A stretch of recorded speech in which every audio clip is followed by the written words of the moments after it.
दिल भी रोशन हो गया, दिमाग को भी ठंडा पहुंची, सुकून बहुत आया।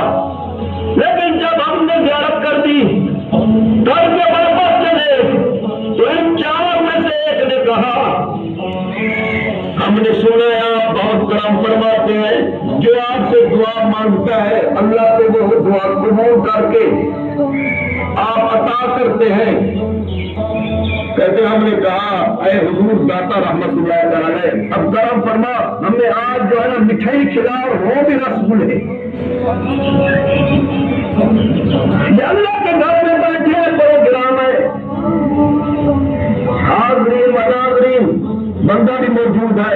कहते हमने ये बात की, अभी चंद कदम चले, हम अभी बड़े गेट मैन पर भी नहीं गए, थोड़ा सा फासला किया, पीछे से बंदे ने आवाज दी,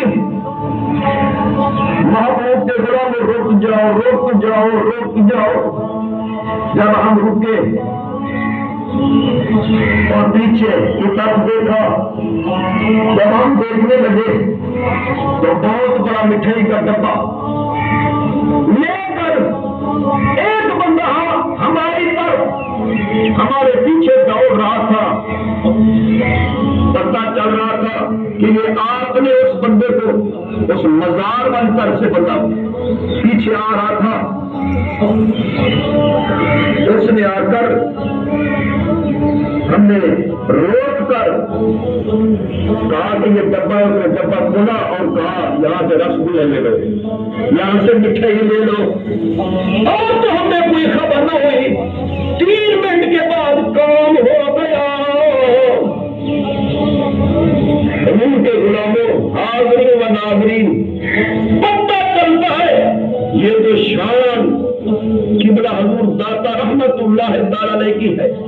कहते हम खुश हो गए कि अल्लाह का वली जो बैठा है ये मजार में भी बैठा है, और जो वो बात करता है तो उनकी बात भी सुनता है और अल्लाह से जला दिलाता है।